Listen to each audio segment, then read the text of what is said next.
not lose. We may be behind on the scoreboard at the end of the game, but if you play like that, we cannot be defeated. And we came here tonight. Keep driving. There you go. There you go. He's heavy. I know I'm you're strong. I got strength. Then you negotiate with your body to find more strength, but don't you give up on me, Brock. You keep going. You hear me? You keep going. You're doing good. You keep going. Do not quit on me. Not that we are an addict on that. The fear that we are powerful beyond measure. It's our light, not our darkness, that our light.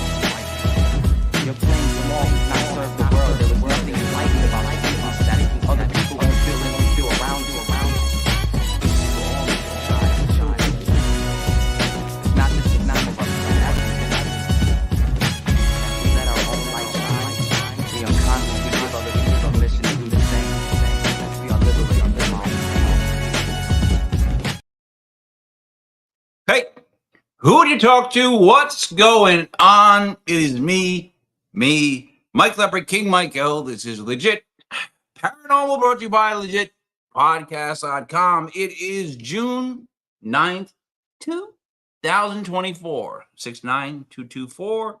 9 minus 6 is 3. Oh, shiznit. 2 plus 4 is 6. Divided by 2 is 3. 3 on both sides. Joining me as always, Cyn Shrader Hill Author. What's up, Cyn? Hey, how you doing? I'm in the cafeteria, so construction is on the way. No. Are you in detention? Oh yeah, that's Oh, basically what this is like. wow. See, the cafeteria. No cinnamon rolls for you. Yeah, no, I had a cafeteria at URI, the University of Rhode Island, and you have the meal card. Like, oh, was that the greatest thing in the world? Like, I would grab one of everything. Like, it was bad.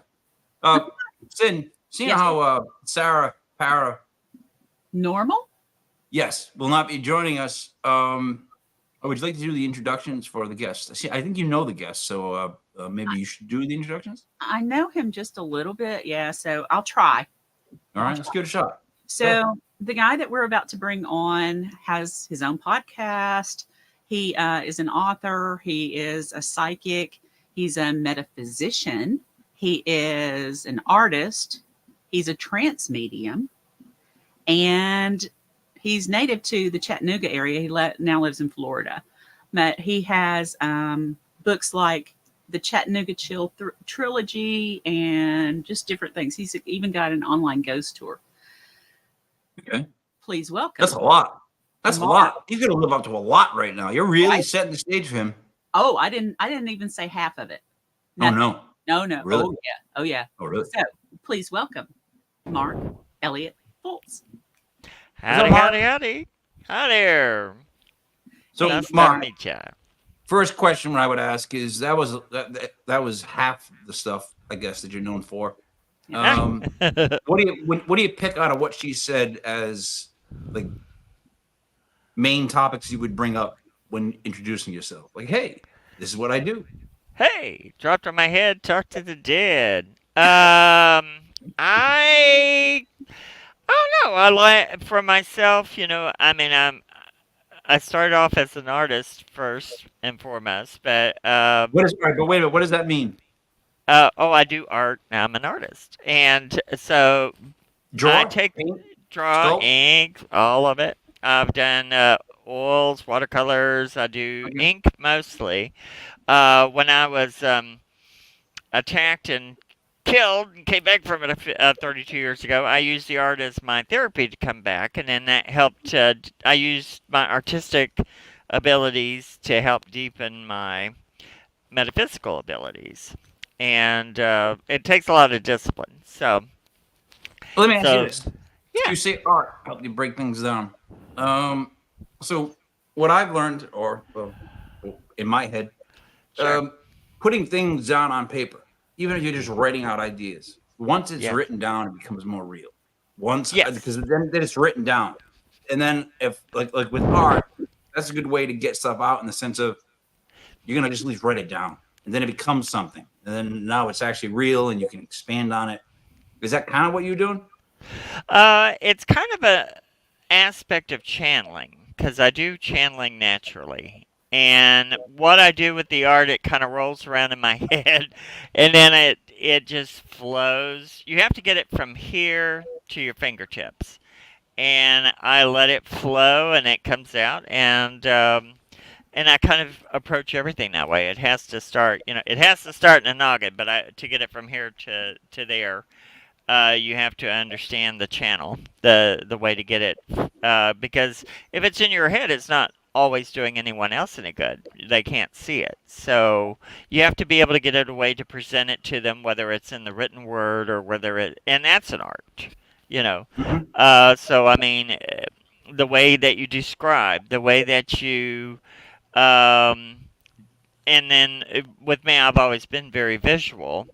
And so, because when I was little, I would, I knew how to read. I didn't know how to write, but I taught myself how to read. By the time I went to school, I was reading, and nobody had taught me how to.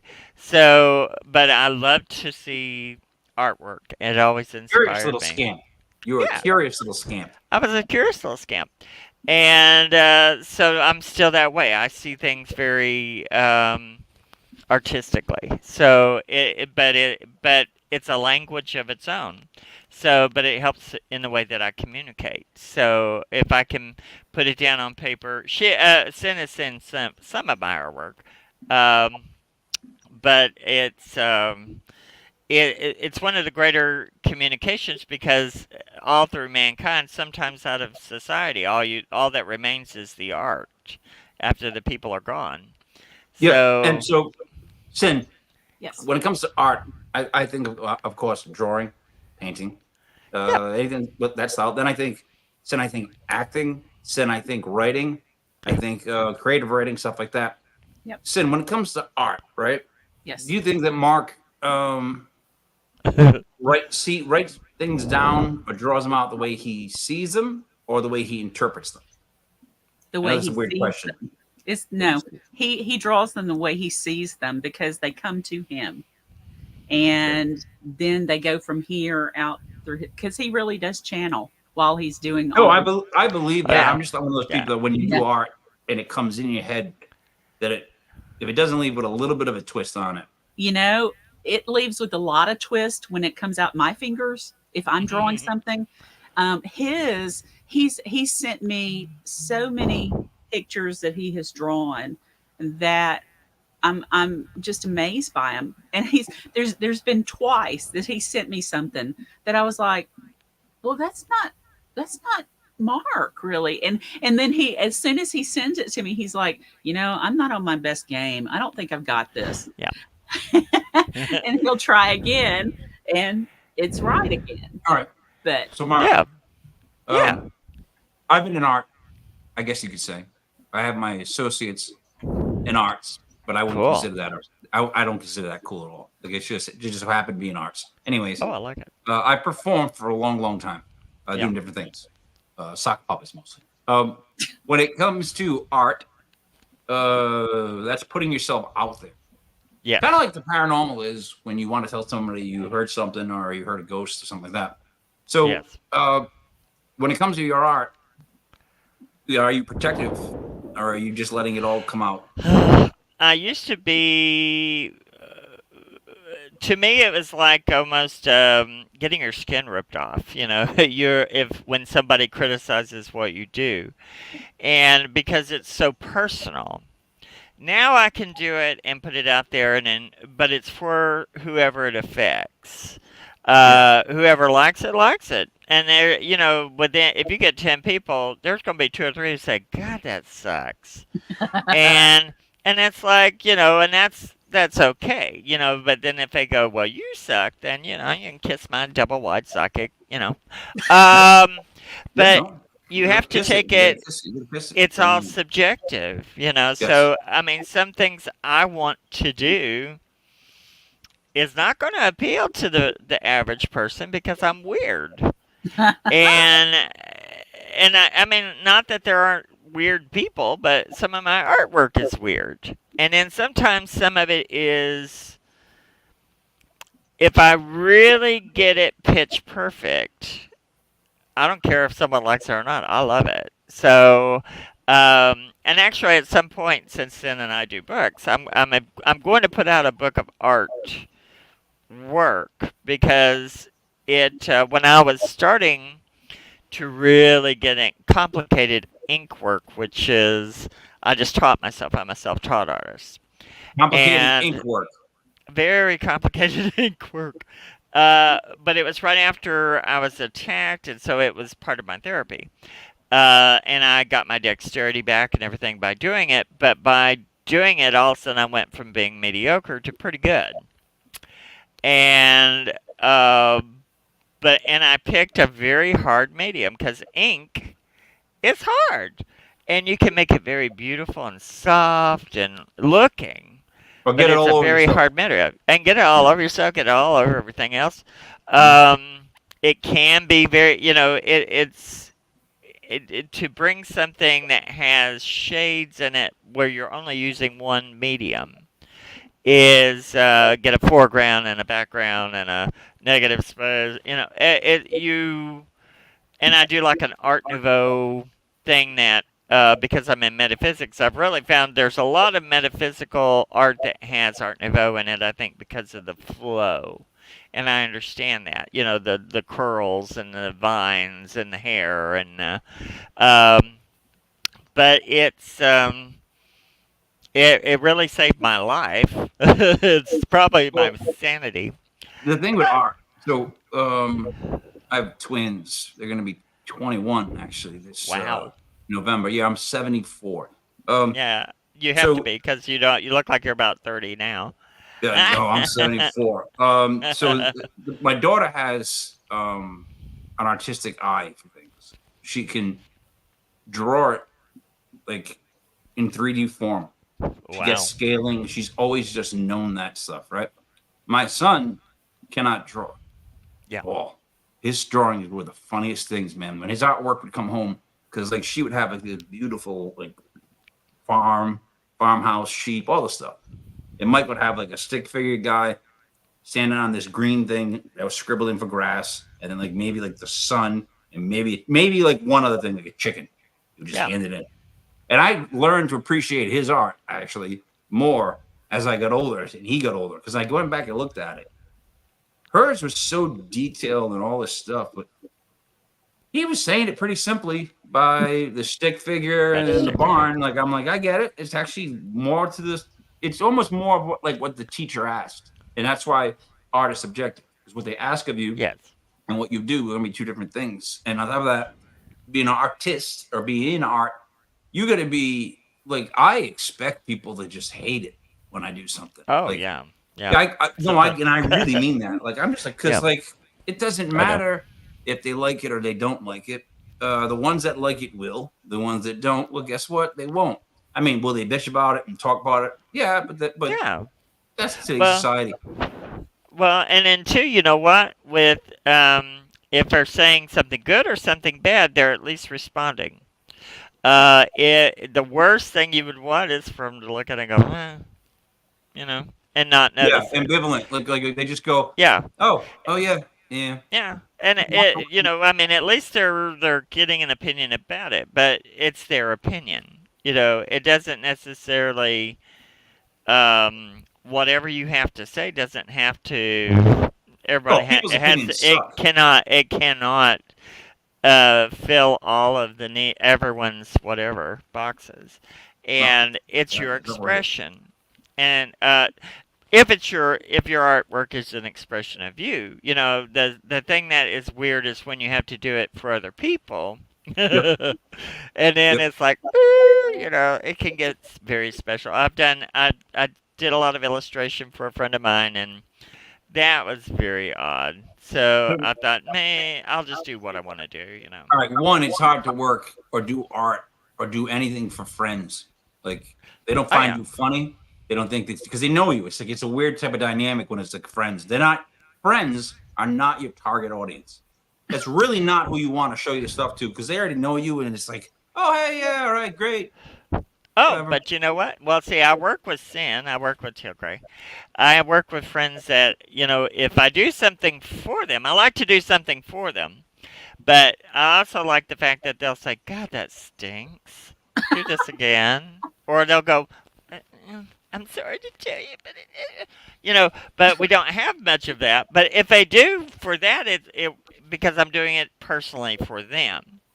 But if it's for like an outside person I really don't know very well or something, and they'll do it and they'll say, oh, okay, they'll want you to change something that you can't, so it's like, Yeah. okay.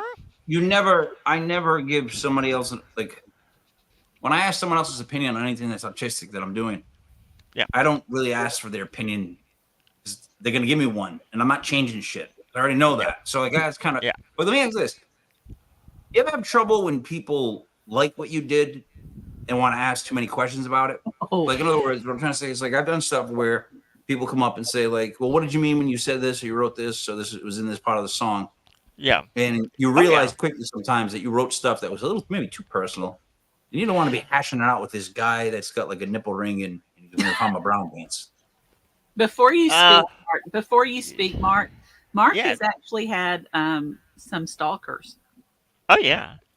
I can't tell you some of that stuff. But Really? yeah. Oh, yeah. They think your skin is pretty. I I don't get stalkers. Well, you're lucky. I don't either. I get little stalkers, yes. It's No one very wants to bother different. with. No one even wants to talk to me. And it's like, and at my age, I'm 62, it's like, don't you have laundry to do? Isn't there something better you could do? But Doesn't the your thing back that- hurt? is your head going to hurt after I hit it in the forehead here in a minute? But the thing of someone asking a question, I don't mind people asking questions. What I do mind is people who are bored and they come up and ask a question and you start to tell them and then they just go, and walk off. And they really didn't want to know. They just were taking up air. And it's like, if you want to know something, I have no problem telling you what it is. Now, if it's a personal thing, some of my artwork is slightly, my fun stuff is my slightly erotic stuff. And so, I don't know that I want to ask a lot of questions about that. Did you say slightly erotic or slightly erotic? Slightly erotic. Oh, slightly. I do thought you said slightly erotic. Slightly erotic. What the price is that now? But they're not actually, they're kind of like old school gentlemanly erotic. They're not like, the donkey fell out of the cabin kind of thing. So what the hell is gentlemanly? What? Well, my eroticism came from, I thought things like, when I was a child, I thought the 40s and 50s were Shit. an element. Oh, no. I thought that the artwork and the photography, the women, the men were all beautiful in that through that, not real manufactured look. Yeah, and the women were exquisite, beautiful. And so my ideal of beauty of men and women came from that era for some reason. And then, of course, I was born in the 60s where everything went, nobody washed and they let their hair grow. And they were all, out in the streets. And so I kind of do old-fashioned turn of the century sometimes kind of things with some of my favorite personal art that I like. It has a little erotic edge to it, but it's not in your face. It's something that someone could see, but it's not necessarily offensive, but it is. Is it one of those pictures that like you have to stare at and then eventually your eyes go blurry and you can see like a penis? Oh, yeah. Or, you might be able to tell there is a penis. But there you go. And a lot of my artwork is aimed at gay people. So, but I have a lot of female followers because they like the beauty of the women and I like the beauty of the men. And we don't care what the women think. We don't care what they think, Mark. Cyn. oh, I don't. Well, I don't. And the thing is, they're not nude. It's not about nudity. There's so much that you can show without showing. See, also, I come from that era where, because in the 50s, it was look, don't touch. And then it went from, let's not just touch, let's go there. And I still think some of it is, look, but it's still, there's still like a little bit of a mystery to it. So it's erotic, but not, it's not pornographic. And It's if not it were vulgar. pornographic, it would be, my pornographic stuff would probably be a little bit more elegant. than Elegant what you pornography. see. Elegant pornography. Gentlemanly pornography. Gentlemanly from 1890s. pornography. Yeah, why All right. not? All right, Cyn, but your it's- thoughts on erotic drawings? Mark hasn't done any of those for me. Oh, no.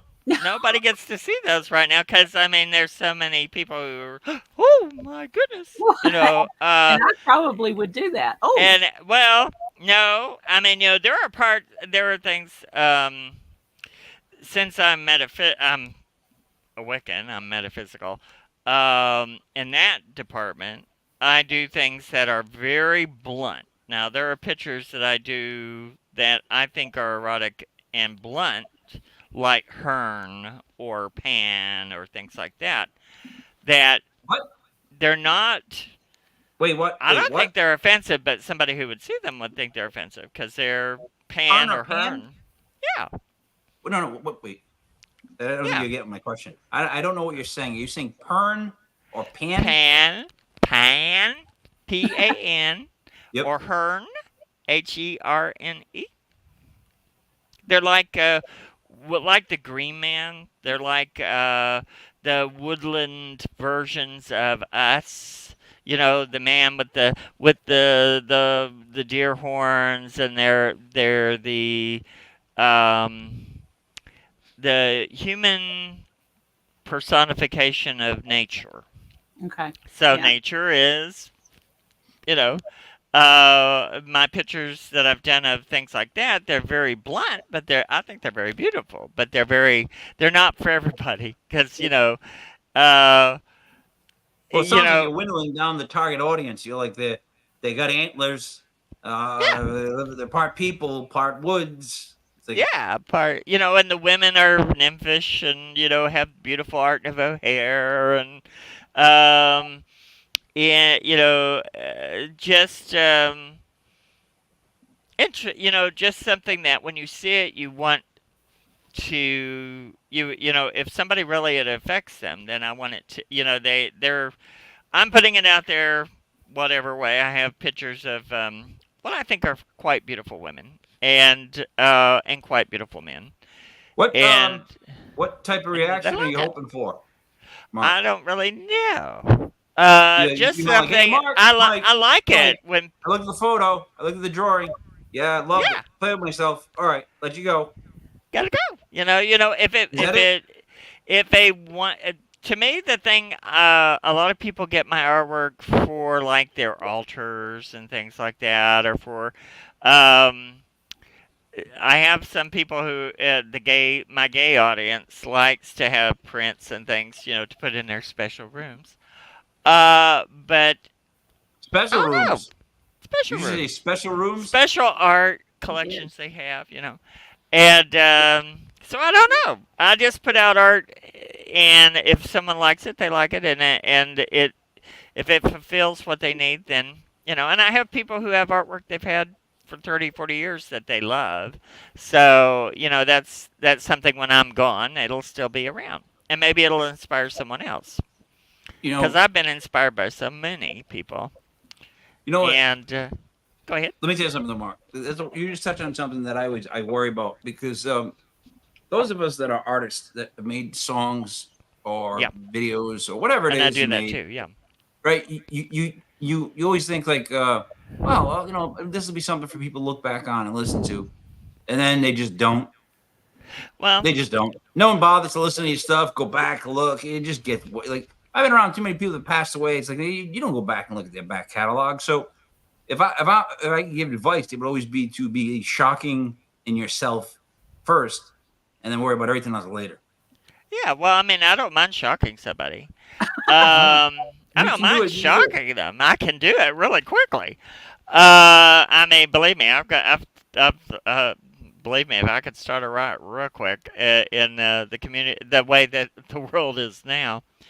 Oh yeah, but, come on. And that's I do. Unfair, though. That's unfair. We could all start riots today. I can start a riot. And it's easy. All you got to do is open your mouth. I mean, people can't have conversations. You can't have debates. And if you say something they think is off color, oh heavens to Betsy, and it's like ridiculous. And it's like I want to do a book of artwork that I'm like, it's for adults only, and if you don't like it, don't look at it. And there are people who will look at it and go, ooh, you know, ooh. Just like, I'm like, you know, well, So- if you don't like it, don't watch it. Don't look at it. So- and that's what you're going to do too with your cookbook on the Oh, back the part. cookbook. Yes, we're doing a cookbook that is got beautiful recipes and nasty recipes. And the nasty recipes, you're going to have what kind of warning? They're going to be the ugly sister recipes in the back, and the pretty runs in the front. And Mr. Mike left. He left us. He left us. The dinosaurs will come. Mark, But anyway, yes. you have one of the most unique cadences to how you speak. Oh, yeah. Do I? Oh God, dude. I'm sorry. I'm somebody that like I get to know you. I'll be impersonating you like within like 3 minutes. I don't care, Scott. I don't care. That's what I do. But you have this incredible thing where the last word gets higher pitched. Higher. And you trail off on it. It's yeah. got this like down south, like you know how they always leave you with a question. It's always a Yeah. trailing off Well, question. Like maybe I don't know. Well, I'm a Southerner. You can always question what a Southerner is saying because you know we come from where the Civil War was enacted, and I sit around and drink my sweet tea and do my There you go. thing. So you Yeah, know, yeah. I mean, when I was a kid, I had a terrible voice, and people picked on me all the time. So Why? now I'm like, I was beyond a soprano. I think only the dogs can nearly hear me. Why do you talk? Yeah, I can't even imitate it. Well, have you ever watched Taxi? No, The series? Ledka. I sounded just like Ledka until I was Ilaka. I sounded just like him until I was about 20. And people thought I sounded just like him. I had this weird little voice. So now that actually my father was he was definitely Southern, but he didn't have any accent. And at home we talked kind of like this. You know, I mean, on a good day, you know, when they weren't screaming or doing something, but you kind of lost your Southern thing. And then people picked on me for not being Southern enough, so I started going, well, what you did? And so that, you know, so I'm like, you know, as long as they can understand what I'm saying, I don't care, you know. And if when I do the Fat Psychic Cooking Show, I'm going to be absolutely bananas. So, because I'm like, if I can't make them laugh, then I might as well hang it up, you know. So. Well, you probably wanted to like the food first. Oh, well, and some of it's going to suck so bad that I want it to suck terribly on certain things. Like, I have a recipe. There's a recipe. I found a recipe for how to catch a husband cake. So I came up with a 1890s, it's actual pie, but I made it worse. How to get rid of a guy pie. And it's got oysters and lemon curd and coconut and rum, soaked raisins, and you know I hear people gag every time, and I'm like, oh yeah, I'm gonna tie people up and make them eat that crap. You know what we would call that What? in the Northeast? What? What the did you put in the pie? Yeah, and I'm like, and if you want to run a guy off, you cook him that, and he's gonna say, oh, he's gonna stay away from it. If he eats it and likes it, you need to get rid of him because who the hell, that's just nasty. Can you just get rid of the guy and not poison him with pie? Well, yeah, but that's a good way to go. Let me show you how good I cook, and I cook all the time. So we have a good time doing these recipes. There's stuff that my grandparents, they were raised on a farm, and my grandmother she was a horrible person, but great cook. But you did not go over to her house and try anything that they were eating off the stove, because they would eat pig's brains and eggs or tripe or things like that, and you go, and so I'm bringing that into my cookbook. You've got the good recipes, but also what people really ate and what they would really You're inspired by eat. a bunch of stuff your grandmother made, the weird stuff, and you want to put that all on a pie. Well, no, that the oyster pie, the how to get rid of a guy pie is one of my creations, because there were oyster pies, which is nasty. A guy pie? Oyster pie? I thought you called it a guy pie. Oh, how to get rid of a guy pie. How to get rid of one with a pie. But they had like chicken pot pies with oysters. Oh. Yeah, that's not that bad. Oh. I'm in the Northeast. We put oysters and shit like that into all kinds of stuff. Well, then what makes it weirder when you put it with a lemon curd, crust? But see, we put oysters with spaghetti. We put oysters in with spaghetti. Well, I have a recipe for vanilla noodle pudding. And that makes me want to hurl just thinking about it. And then people go, it's like tapioca kind of thing, but vanilla noodle pudding. Vanilla noodle pudding. Yes. You make a vanilla pudding and cook your noodles in it. Yeah, he's got a lot. He's got a lot of those kind. Funky. These sound like I decided to bake something really good, and then I did this to it recipes. That's it. Hey, you like That's this? exactly. I'll make a cake for you. Then I'm going to throw a fish right on top of it. Oh, yeah. Tell him. Speaking of fish, he sent me several recipes the other day, and I'm just going along with here's a lemon cake with la da da on it, and here's some turtle brownies, and here's something else that's really sounds wonderful, and then all of a sudden stargazy pie, and I'm like, the hell is that? What is it's a pie with whole fish, and the fish head sticks out one end and the fish tail sticks out the other end. Yeah. So you're trying to kill us. Yes. And you cook it in a pot, and there's a pie crust, and the reason it's stargazy is because the fish is looking towards the stars. But it was a what is it? They had a little poem or something that went with it, where it was the devil went to the certain Scottish town, and the women were said to be able to make anything into a pie, and they could make lammy pie, hammy pie, and he was afraid, he's the devil, he was afraid they'd make devilish pie, so he went back to Devon or whatever it's called. Mm-hmm. So, but it's a weird. The rhyme was pie. I think the rhyme was, "Look here now, guy, I made this pie. I put a fish in it. Doesn't make sense." Right? Doesn't make sense, but you cook the whole thing and the head sticking out and the tail sticking out. Yeah. I'm like, Susan's on here, Mark. Hey, Susan. And she wrote back. I'm not sure exactly what was going on when she wrote it, but she wrote, "I'm confused." Well, there are some recipes that are really, really. I mean, the front part is the pretty sister recipes, and if you don't want to see any bad recipes, you do not. There's going to be a warning that says, "Do not read past this point, because you will be disturbed." Yeah. Well, do you see this comment, Mark? Yeah, I'm leaving that comment up. I just want to say really quick to Sean. Well, let me explain something really quick to Sean. Sean, You shouldn't be sorry that you didn't find any of those Right. delicious. It's Because gross.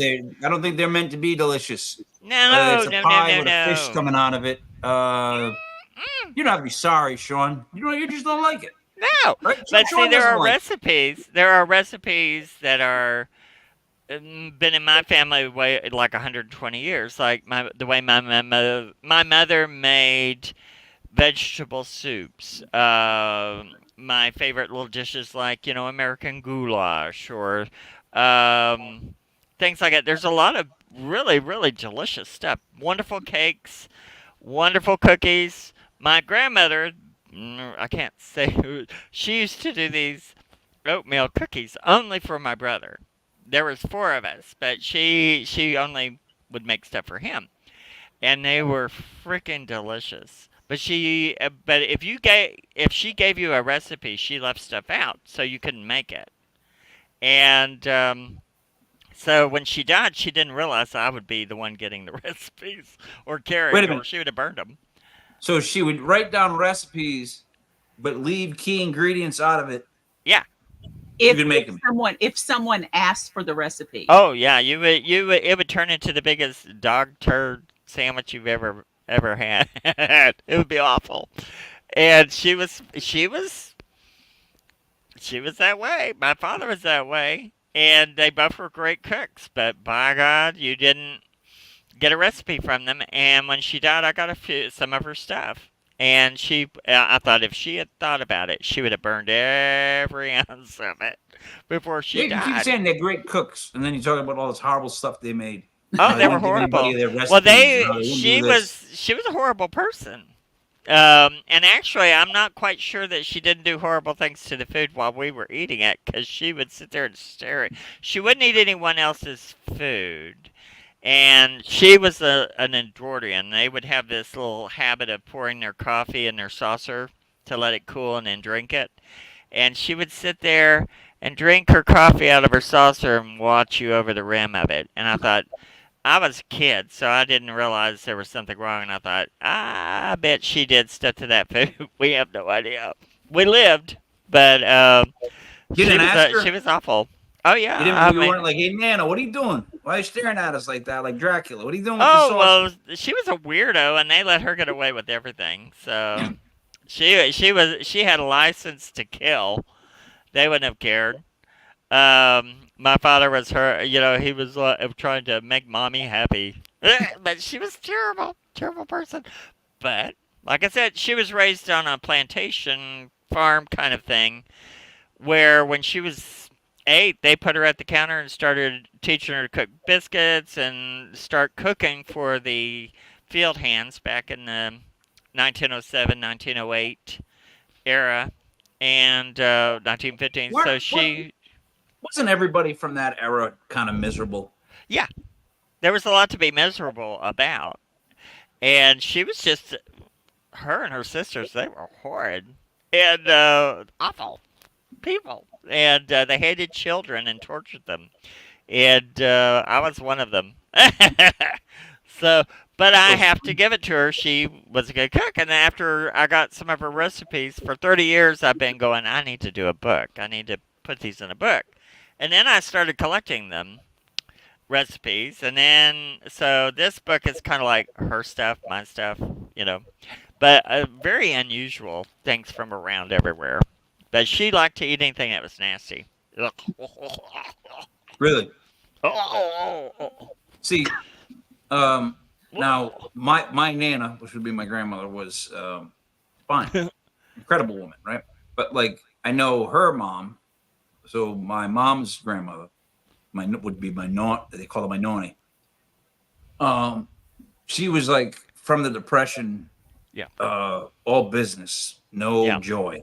So my mom would tell stories of she made the mistake of the cat had kittens.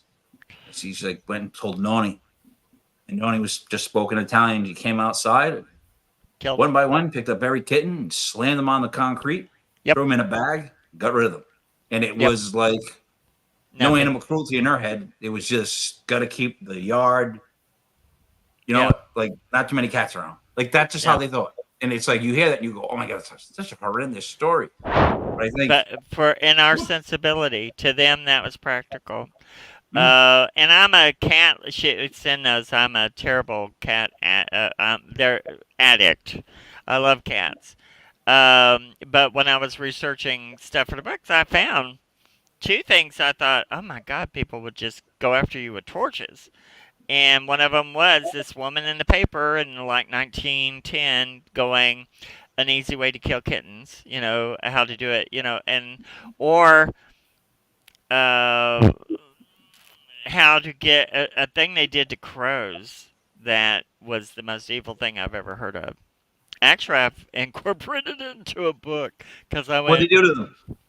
well, and this would be from the 1870s, they would take horsehair. Now, Cyn, you better close your ears. Oh, God. They would thread it through a piece of grain, so you would have the grain with the hair on it. You'd do quite a few of those, put them in a pile of grain, put them out for the crows to eat.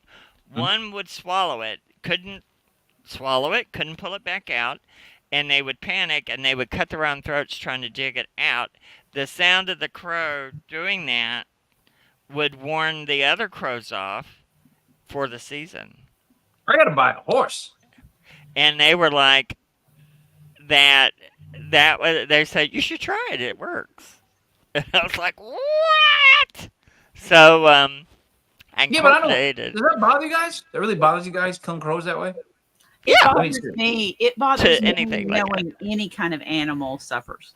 I can't stand Well, it. I can't and watch there's so many TV. ways now to get rid of that kind to chase them off. Not to be cruel. That's cruel. Right. Because it's clawing itself and screaming while it's killing it. That's cruel. I mean, if you're going to, and there's so many ways to take care of it, I think, otherwise. But then, it's we're cruel to animals, but we're good to prisoners, so. Yeah. Yeah. Go figure. Go figure. So there's a distinction with me with animals and then animals that I have to worry about getting in my house or Sure. screwing up my yard. Like, in other words, I don't mind gerbils or hamsters. I'm not Richard Gere. I'm just saying I don't mind gerbils or hamsters. When it comes to mice, we have some in our house, and I have killed two, and I can't wait to kill the other two. And I was so happy killing a mouse that I couldn't reckon with myself why I felt so much pleasure from killing this little mouse. But it's because I have not been able to catch said mouse for like months. The thing will just sprung out of nowhere, and then I got to chase it and throw shoes at it, and I can't get a hold of it. So it's become something that I hate. A challenge. Hunting this mouse. I finally got the mouse one-on-one, me and him in the bathroom. I'm thinking I could put him in the shoebox, go humane. I can go this way, I go that way. I grabbed the broom and I went whack. Lights out, and the mouse dead. You know what? Didn't feel bad. I would have taken it. I would have caught it and taken it outside. They would have came back in my house. They would have came back in my house. I would catch it again and take it a little farther away. No, I can't do what you just did. but it was look, it's four mice that live in the house. I got rid of two. If you take them out and let them loose, they're just gonna come back to the house where the other mice are. They like that. And where that mouse came from, there's more to come. There's more. They're horrible people. They eat each other. When one dies, they just eat them. Well, I think people should do that too. Cannibal. That would take care of a lot of problems. Didn't they used to, Mark? Yeah. Well, I mean, they did. Part of the funeral thing. They just cooked them and put them on crackers. Eat them. But that was ceremoniously. I would dare people to do that if I died. Yeah. To make you a part of me, I have to eat you. Same thing as you go to church and eat, Jesus crackers. No, that's been too different though. Because eating the bread that's supposed to be Jesus and then eating a piece of me. Yeah, I got to tell you, they're not the same thing. They're not even close. It's from the same thought. Because you're eating the cracker representing Jesus to get his energy into your system. And it's the same thing ceremoniously, but religiously, that you're taking Jesus into you by eating them. And that's the same thing of eating your uncle, or eating your, in the old days, they would, or eating your enemy, to take an essence of them into you. It's the And same. then It comes from the same thing. It's just religion. It's Well, I'm cool about a mouse, ritual but we're sacrifice. talking about eating our enemies. Yeah, but Well, then that I wouldn't want to morphed. eat my enemies. They would taste No. nasty. Yeah, but then that morphed into what's called sin eaters, and The that what? kind of thing. Yeah. But then Oh, yeah. that morphed into sin eaters. Yeah, senators. And up until the Victorian time, they were making corpse cookies, where they would put the cloth on the corpse chest. You put the cookie dough on there, let it sit for a few minutes, and then go bake them. And then you have the essence of the person in the cookies, and they baked them and gave them to people to go away. And he just left. I got a question. No, I was just thinking that when you We've said gotten so far out. I don't know. I hope y'all are They bake enjoying them. this. How do they bake them? How do you bake them? Corpse cookies? Yeah, well, it's kind of like a ginger cookie. So you just make they're ritually putting the dough on the chest. Then they just take them and cut them up and make the cookies, and then you eat them. They cut the person up and put them on. No, the cookies. The cookies. They would put a cloth on the corpse's chest and put the dough on there that they've already made up of the cookie. Let it sit there and absorb the essence of the person. Then they take the cookies, cut them up, and cook them. And then they put them in pretty little papers, and you would take them home, because back in those days, there wasn't any telephone or anything, and some people couldn't make it to funerals or wouldn't know the person was dead until they were already gone, And then you would have a memorial cookie or a memorial cake.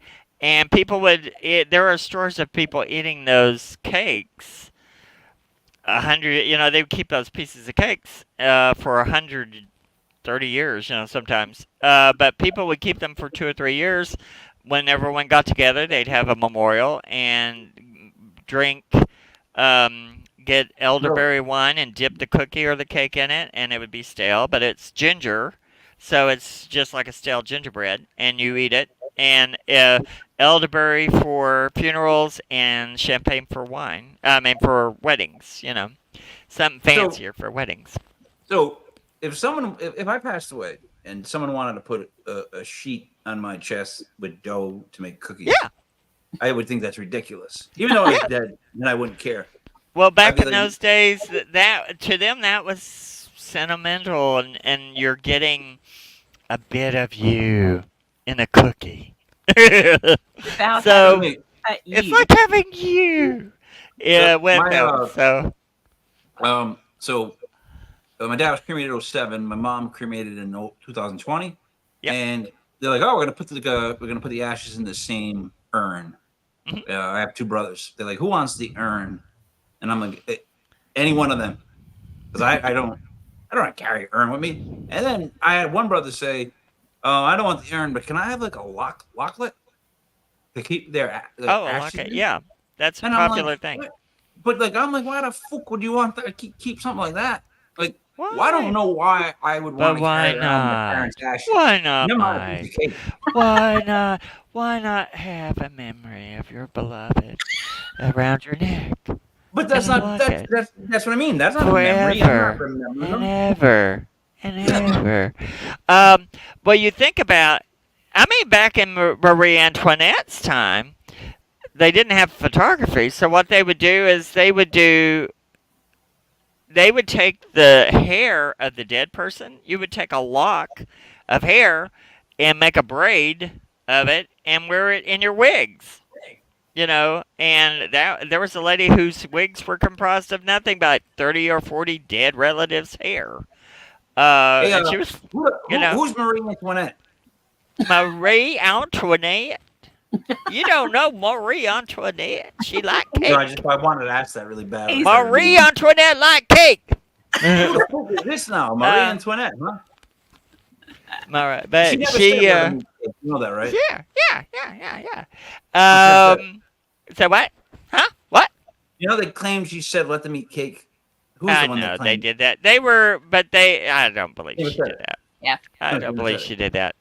Actually, I believe she was a lot more dignified than they led on to believe. She was just Yeah, a yeah, Jello. representation of She was a representation of what they didn't want, and they were cruel to her at the very end. So Are you trying to say she's a woman that they made take the fall?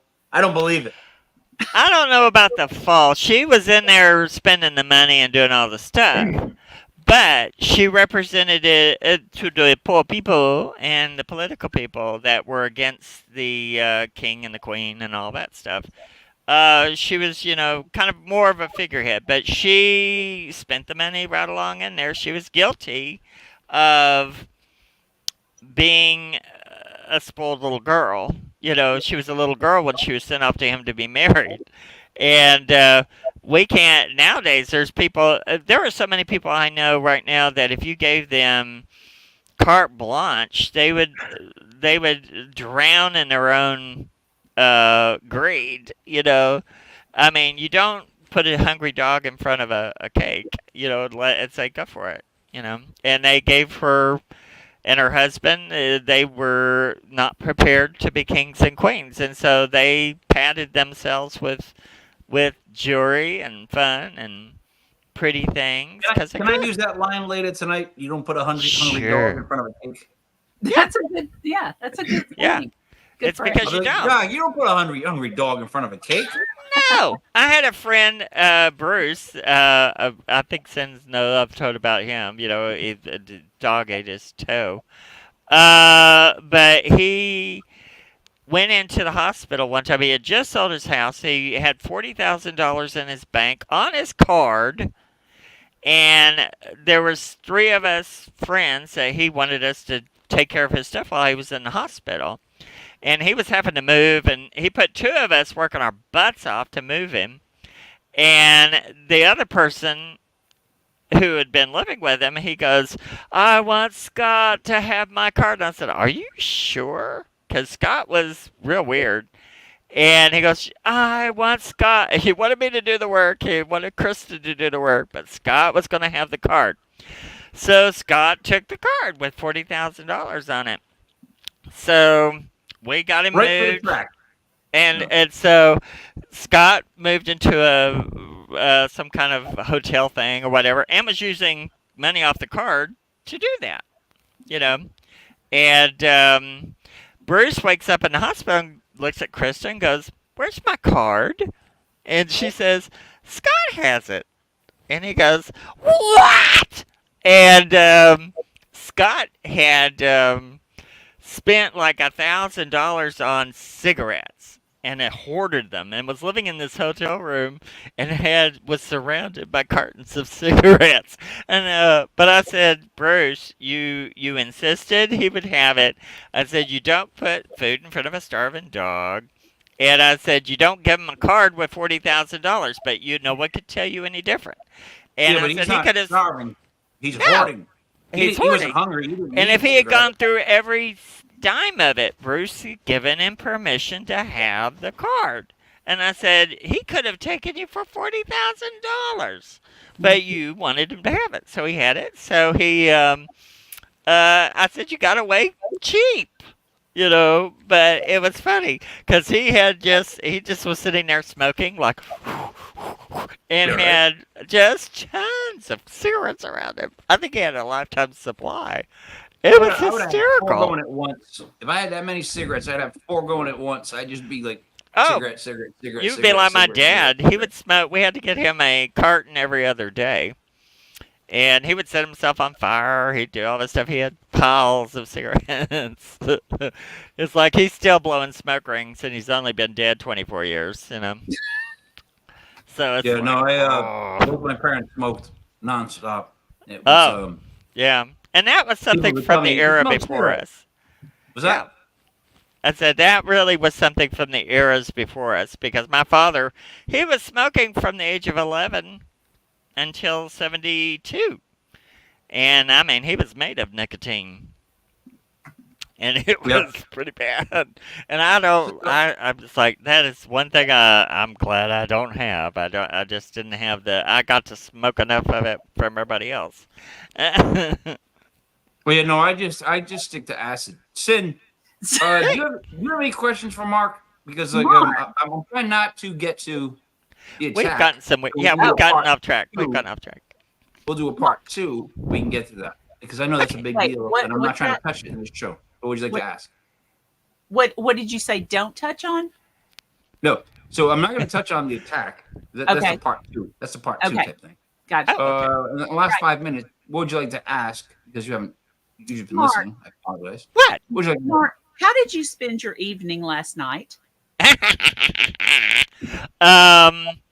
Well, they were investigating a house it's in Kentucky, correct? This is Eric Freeman Sims' new Yeah. house in And it's- Kentucky that was built around 1820, 1821, something like that. And Mark So new to him. did a remote for us from Yeah. Florida. It's great because I mean I want to be in investigations. Nobody ever asked me, so because I mean, it's when I lived there, me and Sim would go and do stuff, but it's here. I'm not running around with any groups. So we came up with the idea that if they were going to do this with Eric, I want to do investigations with them. And so I couldn't be there, so we just did it remotely through their phones and laptop. And I thought it was a lot of fun. But what I do is I did remote viewing beforehand and picked out the energy spots and anything I could see about the house beforehand. And then we went from there. And it was a lot of fun. I really enjoyed it. He came So, up Cyn, how was your night last night? It was good. It was really good. One of the names that Mark came up with was Georgia Anna, Georgie, something along that. They called her different things. And Eric made a phone call to an historian, someone that would have known. And See, I don't know this. he does not, yeah. There was a cook by that name back in but it was 1900. Okay. And somewhere between the 20s and 40s, I believe Okay. is what he said. But you were just off a few years. That's it. That's it. Well, and two, it's Georgiana. There's so many variables, of course, while you're doing it, but Georgiana was the cook. Mhm. But the other energies there. It's I would like to know more about her if we could find out. That was cool. Georgiana. She's just telling me that. Yeah, but that was because it was a specific spot. See, this is the first time I've heard of it that they found a Georgiana. But I was telling them that there was a blood spot. Yep. In the house toward the back, I guess the side porch where the old kitchen used to be, and that they had bled out there when they died, like from a stroke, not from being murdered or something. Mhm. And that energy from the blood and the iron in the blood, the frequency in the blood, that makes an energy spot that the spirits can use when they want to come into the house or get around it, because it's like cauterizing a hole, kind of like not a portal itself, but it's a specific icon or spot where they can come back and go through her, because her energy Kind of is like there. Portal. Kind of like Portal. Kind of like but that's cool. That's cool. Yeah. And the other spot that you picked up on, I thought for sure he was going to lead us, because he made us go to the other door and say, okay, walk in now and I'll guide you to it. And I just knew in my heart he was going to go to what they call the death door, that you would take the body from the parlor out that door instead of going back in the front door like you brought them in. Yeah. So go out the death door. But no, it was the opposite wall. And I was just watching, and Eric actually found the spot. And Mark said, "I need you to look around for it," and he actually felt it. So it was a very interesting night, very interesting investigation.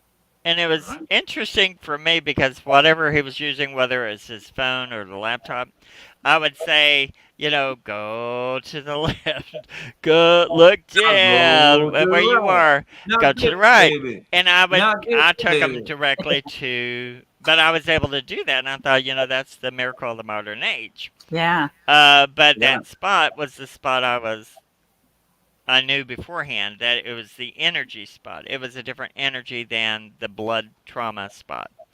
But it was fascinating. Old house, but and it was disorienting because it was so different than when the spirits were there that it's disorienting to them. And when I was trying to do a remote viewing, I was like, well, I feel very confused about where the stairs were, and because where they were telling me where the stairs were, they had been they were shifted to elsewhere over the years, and doorways were opened, and there were walls that were just missing, and when I was going through there, looking at it remotely, I could see it was painted green. And we were going through the house, and I talked about the green paint. Behind the green door. It was a strange thing. And when we were coming out of the attic, there was this weird little spot, and I said, oh, that color. And he goes, it's green. So, the house is... but it's a really interesting place. It's a strange... It's 6 levels, Mike. It's a 6-level house, but to look at it from the outside, it looks like a 1-story house plus an attic and a basement. So, everything's on one, but no, there's 4 more levels beside attic and basement. So this is the JB Knight House in Hopkinsville, Kentucky. And as soon as he gets it up and going, Eric is going to actually rent that out for paranormal teams to come investigate. How high are the roofs, ceilings? What's that? How high are the ceilings? Sounds like very short. Some of them are 10 foot. I think the majority of them are 10 foot. There are window doors on the side of the house that would have opened for them to take mattresses out onto the porch that it's not there anymore. But these windows and doors they're about 8 feet tall, going from the floor 8 feet up. They have them here in Florida. Incredible. Yeah. It's very similar to something like New Orleans or kind of that thing. It's something that here they have them old houses where they're just right from the floor up. There is no sill at the bottom. It's just very interesting. But it was cool, and it was different trying to do energy work through a laptop. Yeah. Hey, Cyn, what would you like to say to wrap up? Mark, thank you so much for coming on. You are always amazing to me. You know that. And now hopefully everybody else knows that. Well, thank you. Thank you ever so. I think we did a good job of not touching on the obvious. So we can set up a nice part 2. Nice. What would be the obvious? all of your that. skills. Yeah. Well, that's stuff that we just glossed over so we can have part 2. Yep. No problem. I am going to do the wrap up and then take the dogs out. Are you ready for this? All right. So for Mark Elliott Fults, for Cyn Shrader Hill Author, it is me, Mike King Mike Gill. This was Legit Paranormal, brought to you by LegitPodcastsdotcom. Thank you for watching. Please like and subscribe. Tomorrow night, The Witch is In.